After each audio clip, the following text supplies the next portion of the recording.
Greetings and welcome, everyone. It's All You Can Geek Gamecast, episode 611. I'm one of your hosts, Jim Gass, joined by Mike Sneedy, What's up? Corey Feinside, Yo. and Tony Corcoran. Hey. Welcome, guys. Welcome, listeners and viewers on Twitch, streaming live Tuesday nights. Please join us. Love to have some questions. We actually fielded a question last week. We'll give our opinions. We'll take a break from the episode. Talk about what you guys are going to talk about. It's cool with me. Smash that subscribe button. And like subscribe. button. And YouTube the following day. Subscribe there as well. We have you can watch our backlog. Not just videos. follow, smash the follow button. Oh, smash Yeah. it. Click Okay, your Notifications. screen or your mouse as hard as you can. Get that Yeah. sledgehammer out. whatever Break you the want. mouse with the button. Yeah. So as you would break the controller for Street Fighter 2, because I used to do that.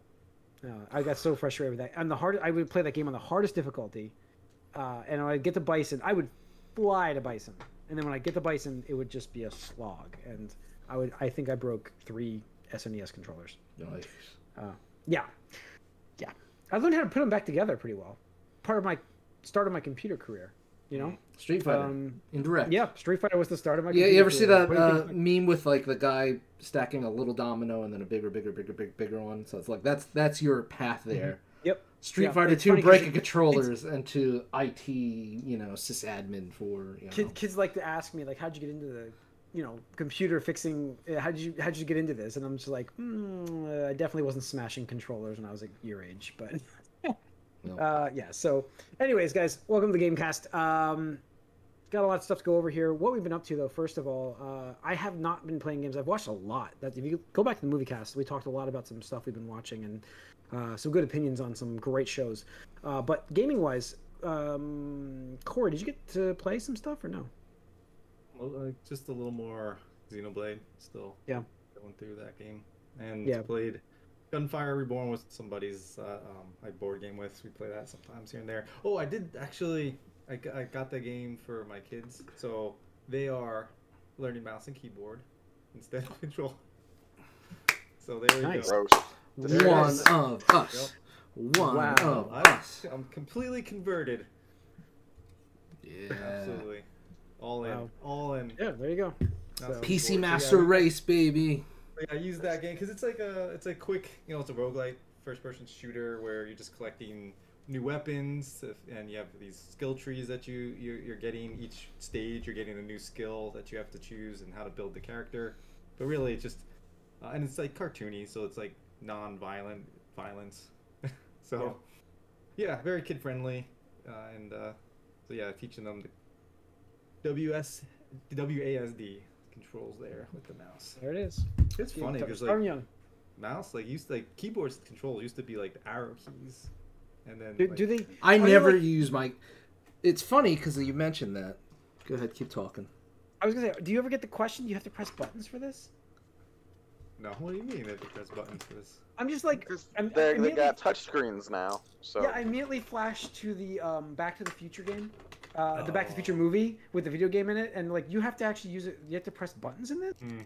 and I'm like, Yeah, I mean, this is iPads, kind of the right? I mean, future we're at. iPads, Yeah, iPhones, this is no buttons. kind of where we're at. Yeah.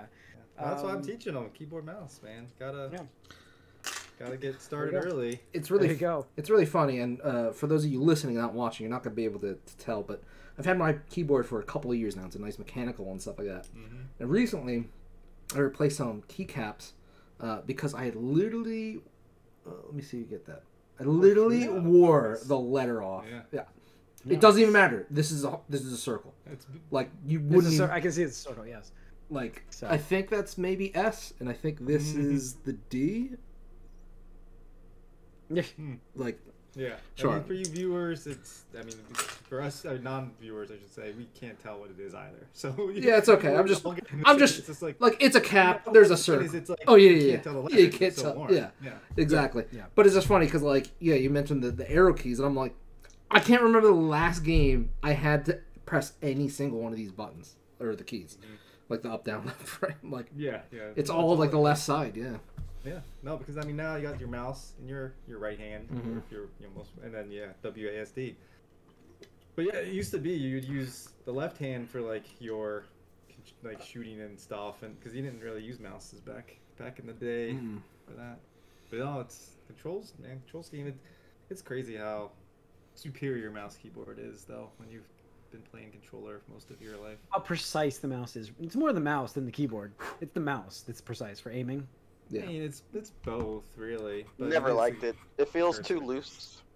There's no I always feedback. preferred. I don't like it.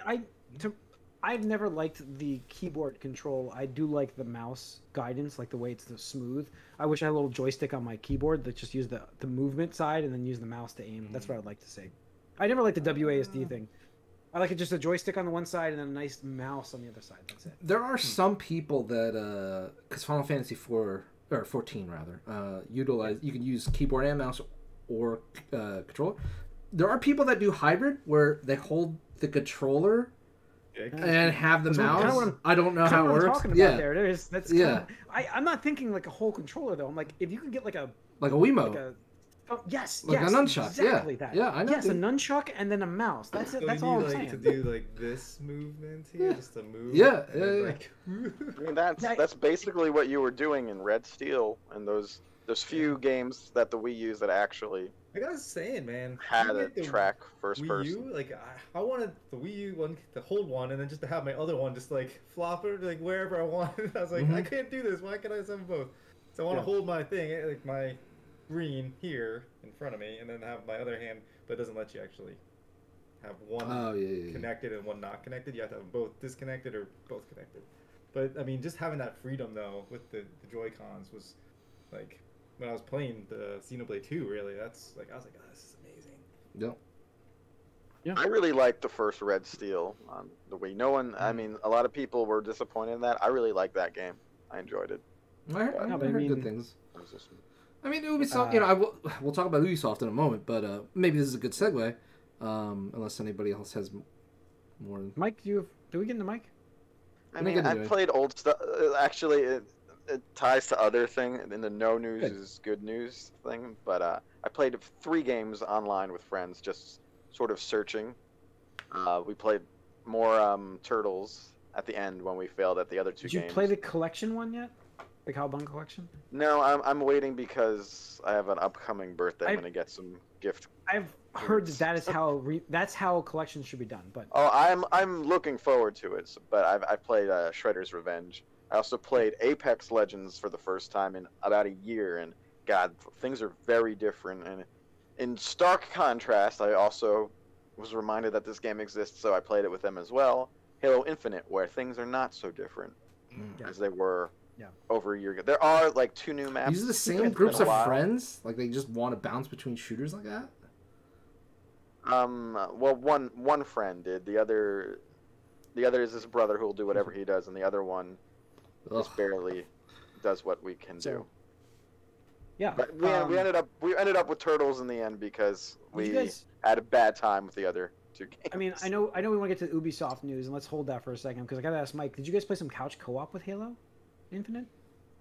No, because we were all online. So that's Bungie, right. by the way, Bungie will have 2 major DLCs.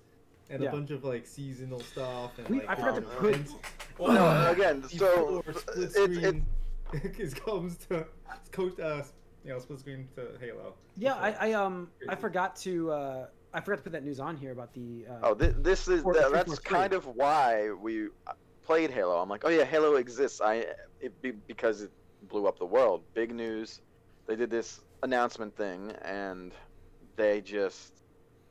In the same breath as telling us that they're delaying all of their promised features, including Forge, including campaign co-op, like massively delayed too. There's nothing coming. And a new season. Yeah. Right. The second season. By the way, this game came out. What was it like? The end of October or November? No, it was December. Something like that. The multiplayer was November. It was the anniversary. Right. Of Xbox. I mean, this is all. Most of this is multiplayer stuff aside from the campaign co-op, obviously. But season 2 is still going on until November, but season 3 doesn't come right after. That gets delayed until March of the next year. So there's this weird winter gap. Previously we thought by like August they were going to have the Forge and campaign co-op stuff up and running. Nope, that's maybe November, maybe March. I will. So they delayed everything, and they're like, oh, by the way, to save resources, we're actually never doing local split screen campaign co-op. That's a feature we're getting rid of. Just to make sure this is clear, this wasn't a like, as much as they wanted to tout it as like a roadmap and a successful like, yeah, we're awesome, Halo Infinite's awesome, thank you. This was a, oh, we got a lot of bad news to deliver, so let's do it on a Friday afternoon before a long holiday weekend, so people won't, bash us as much because, everybody's want to get started. Too busy barbecuing. Exactly. This is what happens. This is the MO. Anytime a company has something bad to announce, most likely delays and cancellations and stuff, you wait until Friday to fucking do it because people blow off the steam on over the weekend and stuff like that, and then start of the new week, people move on to other news and stuff like that. But we're not going to let Bungie do this. Or, Bungie, 343. We're not going to let 343 and Microsoft do this. Because, I wish it was Bungie at this point. Right, but exactly. Yes. Fuck 343. And, like, the thing is, like, I cannot understate how much this company has fucked the Halo IP over. To the point where, like, it's a joke. It's a fucking joke. I'm going to give you guys... I'm going to give you an example. This examples for my own interest here in the Halo universe. There was my favorite football team is the Giants, the New York Giants, okay? And I think it's evident, and for Corey, I mean, we talk football a little bit here and there. My interest in the sport of football has been just shit in the last 4 years. Gettleman, the Gettleman era, okay? So I made a statement that when that man, like, finally left that team, my interest in football would come back. And I will make this statement right now. As long as 343 is managing Halo, I won't be playing Halo. Or mismanaging Halo in this case. Yeah, I won't be. I'm done with Halo. I will not try it. I will not play it. I said on Discord, it is amazing that this company was literally created from people that wanted to continue to work with Halo out of Bungie when Bungie broke off. And they got the best people, the people they thought best people here, to make this game. There are 450 employees working at 343, and they still can't handle. They can't handle it. I can't. It just seems like they don't do anything. No, I don't understand what's happening. What they're doing.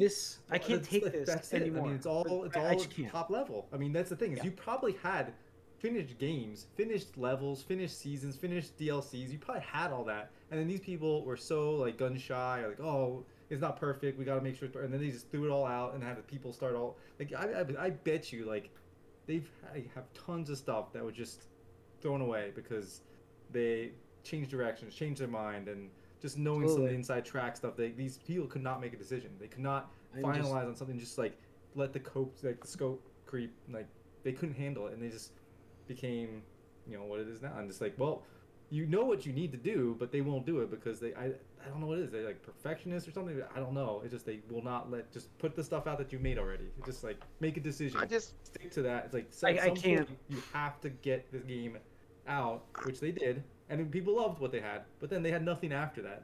So it's like, yeah. I just think they're very slow with production, like very. Well, no, that's what I'm saying. I don't think it's like the grunt workers. I feel like they're probably doing their job, and then they're told, well, no, change it. Then they're told, change it.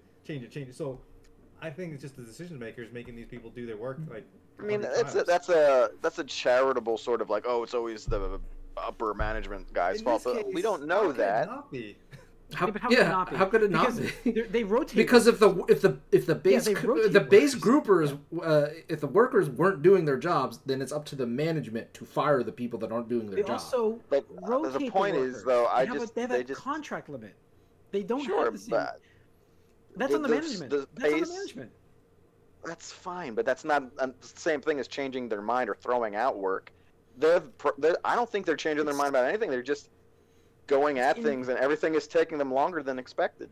I think it's indecisiveness. I know somebody personally that has tried working with them for stuff to promote Halo and Halo's IP, and they could not make a decision on what they wanted to do. And they this is real. This is legitimate. Here literally had to be like, we just can't work with you because if you cannot, like, we're wasting all of our time coming up with all these designs, all these different ideas, and you're never going through with them. He And if fired. they're doing that for their He fired marketing 343. Yes. Then imagine what they're doing with internally. I mean, that's the thing. Man, that's a slightly different way of saying the same thing. They're not getting anything done though. Because they don't know. They're spinning the wheel. My friend is literally working on stuff, and they're like, "Oh yeah, we love it. Let's move forward." So then he works on it more, and then it's like, "Oh well, actually, we're not going to do it now." So then all that time is wasted because now he has to redo everything because they want to change it. That's what I'm saying, and that's what. But the thing is, they've announced specific things a long time ago, and most of them are still coming. But are they? Split screen. We'll see. Co-op is not coming. Yeah, well, that's the one thing that isn't. It doesn't matter. It doesn't matter. At the end of the day, as long as 343 is managing Halo, I will not be playing Halo. That's it. I'll make that statement right now. That's it. I'm done. I'm out. No, 343 is a shit company. It's run by shit people. Like, they're fucking competent. Honestly, I'm surprised Phil Spencer hasn't been raked over the coals for this because, you know, he loves... He should be answering for how bad this has been. Like, somebody needs to call him out for this. I mean, they need to gut upper management in that company. It's just it was touted as a live service game, and there's been almost no service. We're almost at a year, and we've got by the time they release content for this game, the interest is dead. Yeah. So I mean, what's the point? There's like the thing is, Jim, I'll mostly agree with you.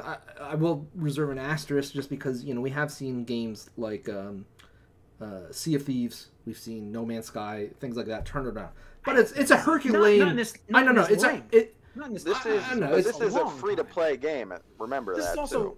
You're also not saying like in this time. This is a long time frame. Like Sea of Thieves turned it around actually within a year. It's not going to be a year for this game. No, I agree, and like I said, I mostly agree. But there's an asterisk, and it really all depends on if they get the resources they need. I don't think it's a resource issue though. I think it's just like what we're saying. The leadership and management fucking don't know what to do. They say one thing, they'll work on it, they'll waste their work time because, like, you know what? Like, I guarantee, like, how much resources went into the local co-op, right? Local campaign couch co-op, and they're like, we're canceling it, guys. And there's people that proved there's a glitch in the game where you can do it. Yeah, that's it's already there. Although, no, I know, I'm agreeing. It crashes something, but it'll corrupt the save supposedly, but they don't. That's a bug that they would have to figure out how to fix, and that's it. That's all they would have to do. But whatever. So yeah, fuck enough 343. For 343. They're terrible. Let's move on to Ubisoft. Let's go back to Ubisoft here. We had a pin in that. What's going on with Ubisoft right now with the possible buyout? But is it a buyout? Oh, so there's two different news things about Ubisoft this week. One is that the Chinese company Tencent purchased 49.9% of Yves Guillermo's is it Guillermo? How do you say his last name? It sounds right. Yeah, the French. Guillaume or something. You got the first name correct. Yeah, you got the first name correct, yeah, no question. But I don't know about the last name. His personal stake in the company, which I think was estimated to be like 20 or 30%, Tencent now owns almost half of his personal stake in the company, which, you know, is questionable. Apparently, there's some agreements there that they can't sell their shares for 4 to 5 years or something like that, or whatever. But it points to me that, once again, Tencent is probably looking at an opportunity. I'm pretty sure I even said this on a podcast a couple weeks ago that either Tencent and or NetEase was going to try to scoop in there and get some Ubisoft pickings. That's what these Chinese companies are doing. Buying, like, they're not owning anything like fully. They're just investing. Piece of the pie. Yep, exactly. So, like Epic. Yeah. And Bungie.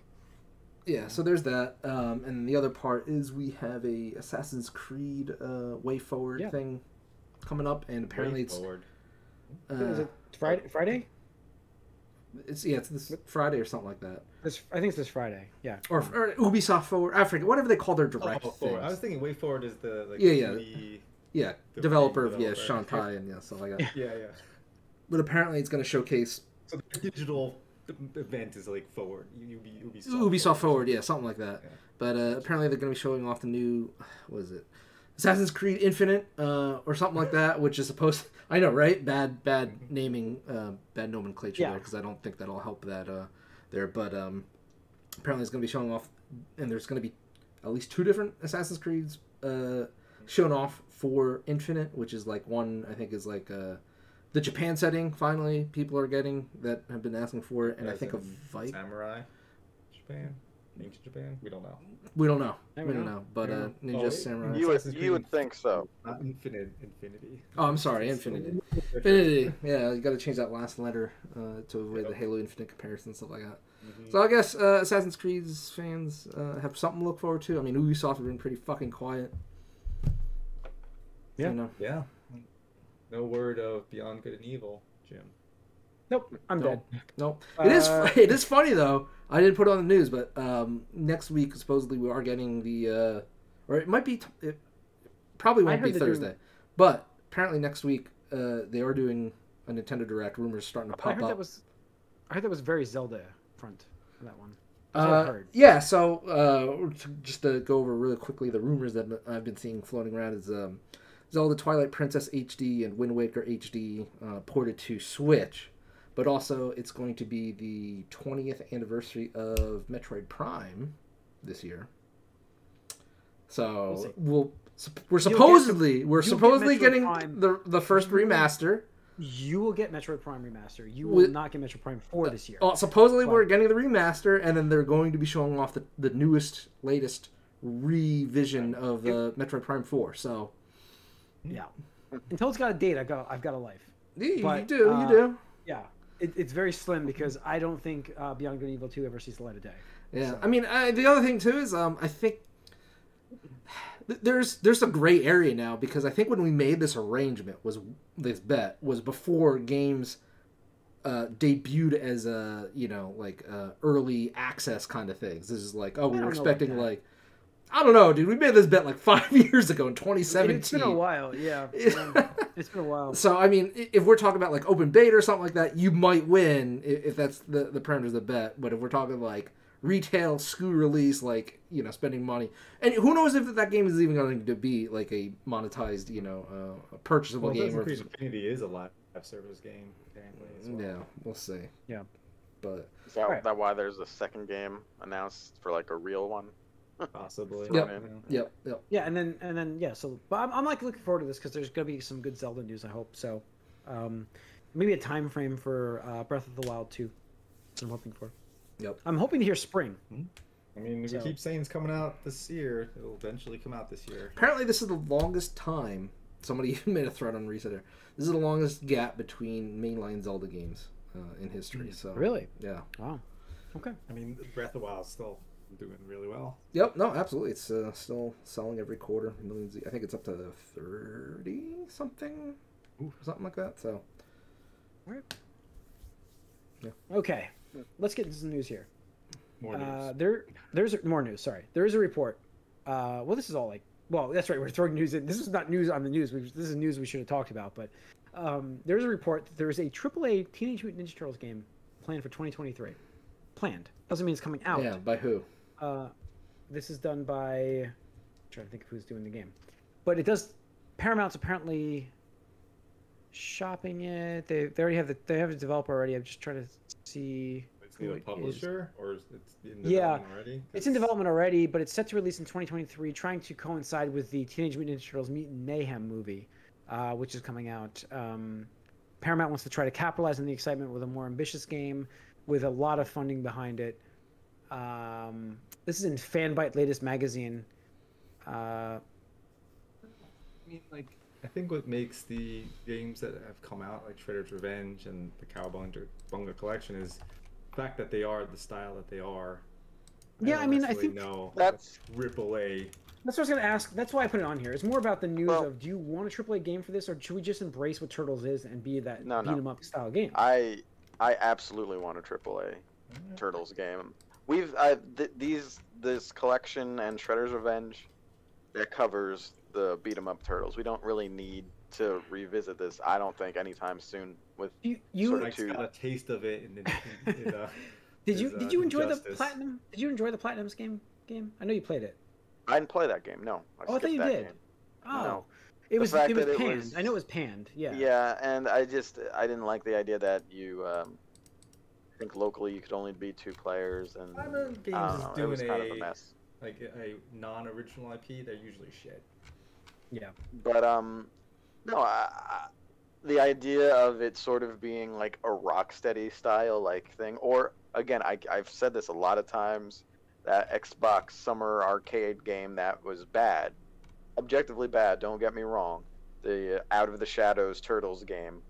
If its ideas were executed correctly, it would have been the definitive Turtles game, and that would be more of a AAA type game. That game had you're always the 4 turtles. There was team up moves. They each had individual sort of progression. There was a dojo to train, and it was sort of combo based, a bit like the Arkham games as well. The game ran so bad, had poor level design, and it was just half baked in every way. But it also allowed for a version that's similar to the arcade style that we all know, but with that whole move set to sort of like flesh it out more. Yeah. So it could be done, and it could be great, but I don't know if anyone's going to put the time and effort to do it right. And Considering I'm we don't even skeptical know- about this. No, I'm super skeptical about this news too, because like when you say AAA, what the fuck does that mean? When we talk about AAA, we're talking about High budget, game. right? Yeah. Who the high-budget game. fuck is going to invest over $50 million to do a Teenage Mutant Ninja Turtle game? What's the return on investment for that? What's the return on investment of that? Yeah, I know that, and it's Paramount. We're not, We'll not see, though. a rich company here, but I mean, the problem is they might have seen the success of Shredder's Revenge and how people are. Now Sure, how and about that game was collection, yeah. $20. Right, well, that's No, what I'm and saying. They but- see that, like, oh, let's see if we can. like I said, my point on this was more about, do we want the AAA game? Like, that No, was the point I don't. of putting on here. I don't. I think Turtles lives best I as a do, beat 'em up. and I think it lives best as a beat 'em up, Mike. I'm sorry. I think the game survives I mean, best. they The can. Turtles. I mean, I'm play sure best. they can do that's it. fine. But No I way. think there's room for that. People have been people want Rocksteady to do a Turtles game. They say it. I've been hearing this for a decade now. At least people have been looking for that style game, especially when in Arkham Knight they had those sort of a couple team up moves with 2 characters and stuff. And again, like it's You're gonna get your 4-player or not 4-player team up game with Suicide Squad. So Yeah, Oh, there's, fuck that shit. there's no exactly. There's no way they're doing a AAA single player Teenage Mutant Ninja Turtle game. There's 0% chance. I will say that 0% chance if we do get anything like it, it's going to look like Arkham Knights or whatever it's called, and Would it's that going work, to be. Mike? Would you want that? Would you want that? But that would be the same idea. Kind of. Right. Mm. It would be more like Marvel Ultimate Alliance, really, but with 4 Whoa. players, where it could be single player. Not more But top you down, could but switch. behind, like third person.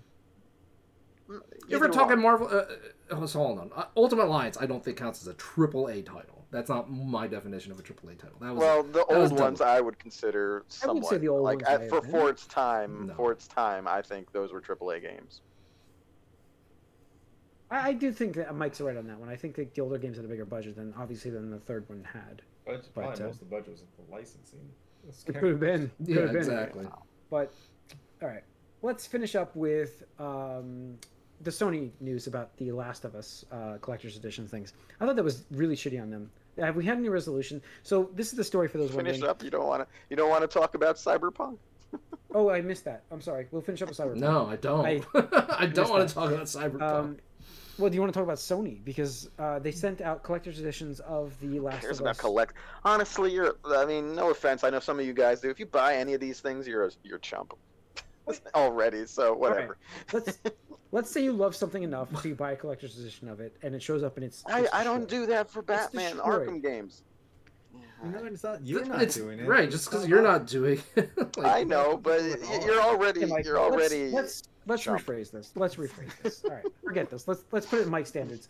You buy a Yakuza game, and the case is completely smashed when it gets to your house. What do you do with it?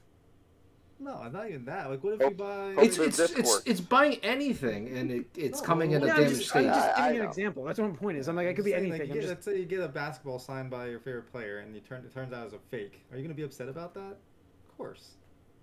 Right? Sure. It's like if you're not getting what you bought, you're not getting the thing that you paid money for. Well, So let's say you bought that online, a signed basketball for Michael Jordan, and it shows up at your house smashed. Yeah. I understand it, but all these collector's editions are already scams. Sorry. Mike. It's about getting something that you paid for in the condition that you paid for it. So the story here is, to give everybody the story here, is the collector's editions of The Last of Us 1 remaster or remake, whatever they call this fucking game, got shipped out to people that pre-ordered whatever. However you feel about this game, whatever you feel, doesn't matter. They pre-ordered a collector's edition. Most of them showed up like destroyed in their boxes. It was horrible packaging. Yeah, they shipped them like bubble mailers. It's like, what? What are you doing? It was bad. I saw so many complaints about pictures, people clamoring for Sony to replace it. Sony then released a statement saying that they will not be giving any refunds or replacements for the... Well, all right. So what was the collector's edition that was breaking? Like, what was it that was breaking? The box was smashed in.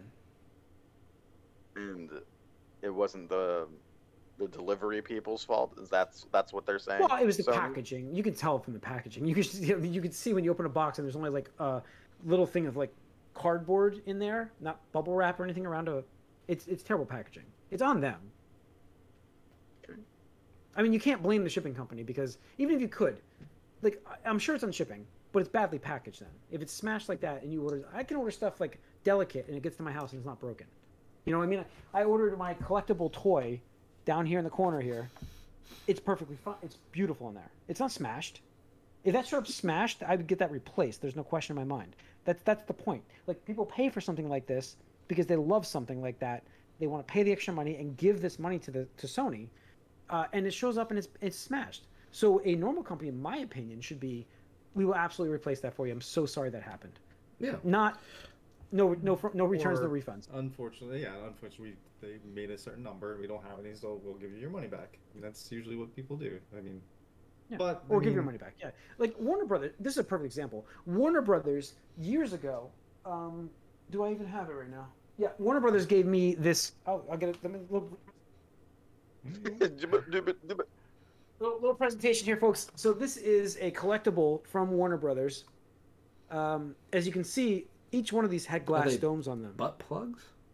No, this is the kryptonite for Superman, right? What are you sticking in your butt there, Tony? Yeah, I don't even know. But this is the kryptonite display. I mean, it still can be for Superman. Yeah, it still could be. Lots of stuff will happen for him.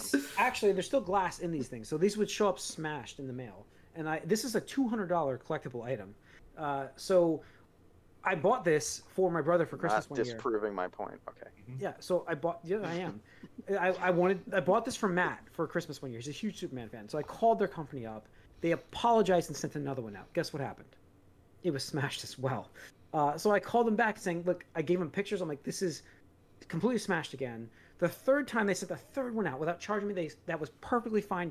Didn't come out smashed. They let me keep all the other ones, which is what this one is here. Don't drop and it. And as a sorry for that, they couldn't get it to me properly the first time. Yeah, good customer service. That's customer service. That's Warner Brothers, by the way. Customer service. No, I don't know if it was them though. It was probably the. It was the Warner Brothers. It was the Warner Brothers collectible store. It was the Warner Brothers collectible store. But I'm not. I'm just saying, like, you got a company here that it's bigger than them, that has this. We just talked about Sony last week. I think we titled our episode after Sony and Arrogant Sony. I think we called it, and it's a bad 2 weeks. It really is not a great 2 weeks. Yeah, I mean, it does suck, but it's bad. It's why, localized. Why even take it though? Right, in America. I mean, that's the thing. It's somebody who's overseeing the Sony store or whatever it is, PlayStation Direct, whatever it is. They suck. This is absolutely shitty decision. The fact that they don't have, like, something went wrong in the warehouse for them to be like, yep, we're going to put this collector's edition of a game in a bubble mailer and ship this out. Like, it's just... Not even like a bubble mailer. It looks like it's just like a manila envelope. Was it? I thought it was a bubble mailer. It's like one of those thick envelope ones. You know, like based off of some of the pictures I was just looking at. Yeah, but like this. All these were smashed. Remember these things? Yep. This is terrible. This game was horrible. But the collector's edition of this game, all of these came smashed. Yeah, oh my god! Exactly. All of these came smashed. What is that? It's a watch. This is watch. Zero Time Dilemma Watch. No, it's Collector's Smash edition. because it was the design that way, Jim. Yeah, sure, but they they had a problem in the warehouse where they dropped, I guess, a truck dropped their entire crate of collectibles, and they even notified people about it, and they shipped out another one, knowing that it happened.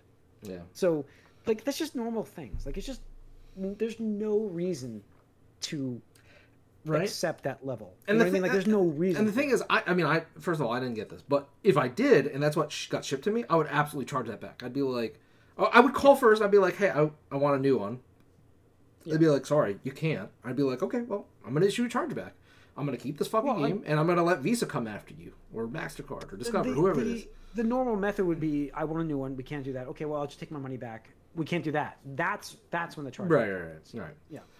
Yeah, but yeah, it seems like regardless of whatever like you decide to do in the end, the PR part of this is important. Like we just talk about it. It's important because you're going to have people, and it's in today's day and age with social media and how easily information travels. It's just stupid to do this, yeah. And these are your loyal fans. These are your loyal fans. These aren't like just random Joe Schmo. This is Mike was making fun of. This is the people that I can't even picture the person who would be like, "Oh, Last of Us 1 remake. Let me get the collector's edition." There are a lot of people like that's played, a huge they Last of Us fan. 5 and haven't played the first one.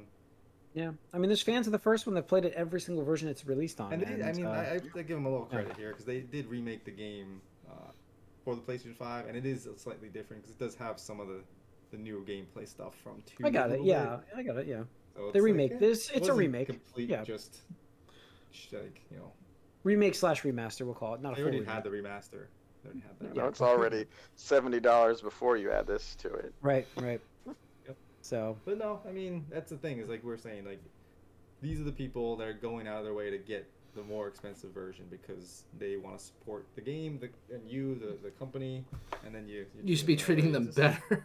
You should be treating them better than the average person. They're gonna feel the worst. It's a woman scorn thing. It's like when you hurt them, it's gonna be more painful because of how much of a fan they are.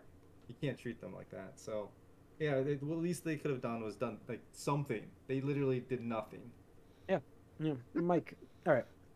Mike, take us home with this Phantom. What's it called? Phantom Liberty, right? Yes. Cyberpunk is aiming for its big comeback. It's finally sent a trailer out for its first expansion, which is very vaguely set to release in 2023, which is probably a good idea to be very vague for them. And instantly, I see already people are excited, not remembering what just happened. I understand CD Projekt Red has a very good reputation with its expansions, but I can't be excited. I'm just very skeptical, and I'm glad to see that they're going to try to do something, but I don't know, and I honestly think, and they're not going to do this, but one way to repair the goodwill that they've had lost in the last few years from the original release of Cyberpunk is, I think if someone bought that game before a certain date, that they should get this expansion for free. They're not going to do that. I think it's something they should do, but we shall see what they say or how much it's priced or what they're doing going forward. They also have another update which does some minor things right now, which is fine, I guess, but there's still no new content. Actually, there's gigs, and so there's very minor new content. But this expansion is where we're going to see if there's any salvaging of this franchise whatsoever or not. And so we got the first trailer of that. So they're going to give it a try, at least for now. Well, yeah, they had to because they've been working on this. Oh, and the other big thing is, and maybe this is a good sign, it should be, this expansion is next-gen exclusive. There's no PS4 or Xbox One version coming out. So yeah, that makes sense really for this game. No, I don't think it's gonna make a difference. People moved on. People don't care about this.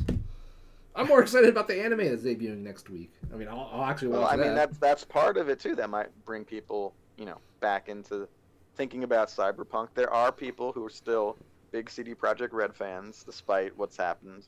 And there even is a decent group of people who liked the game enough once it was playable or played it through the things that I consider myself, one of those who liked it enough to give this a chance when it's out, but I'm not holding my breath.